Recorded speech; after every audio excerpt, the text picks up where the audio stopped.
পুকুর পাড়কে বাঁচাতে হলে অবশ্যই এই ধরনের টেকনিক আমাদের প্রয়োজন। আসসালামু আলাইকুম বন্ধুরা, কেমন আছেন? আশা করি সব ভালো আছেন। আজকে আমাদের পুকুর পাড়ে কলার গাছ লাগাচ্ছি। দুইটা কারণে, একটি হলো সৌন্দর্য বৃদ্ধি, অন্যদিকে পুকুর পাড়টাতে অতি বর্ষায় ভেঙে না যায় এই জন্য। তো এই তো দেখুন বন্ধুরা, গাছটা পুঁতে দিলাম পুকুরের ধারে, মাটি দেওয়া হচ্ছে।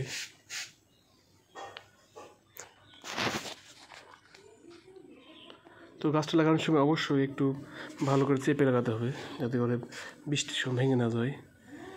এটা হলো পরিপূর্ণ পুকুর পাড়। যে গাছগুলো আমরা লাগিয়েছিলাম আজ থেকে 1 বছর আগে।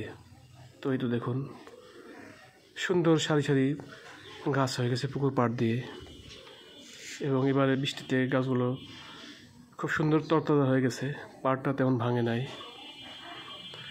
তো দেখেছো পুকুর চাষি রয়েছেন যারা পুকুর চাষ করেন, এভাবে পুকুর ধার দিয়ে কলার গাছ লাগিয়ে দিবেন, এতে করে পুকুর পাড়টা ভালো থাকবে, অতি বর্ষায় পুকুর পাড়গুলো ভাঙবে না।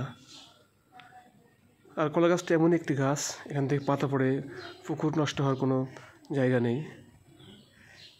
তো বন্ধুরা, অবশ্যই পুকুর পাড় দিয়ে কলার গাছ লাগাবেন, এতে করে অনেক টাকা আয় উপার্জন করা যাবে, বাড়ির খোরাক মিটিয়েও আপনি অনেক স্বাবলম্বী হবেন। তো সবাই ভালো থাকবেন, আল্লাহ হাফেজ।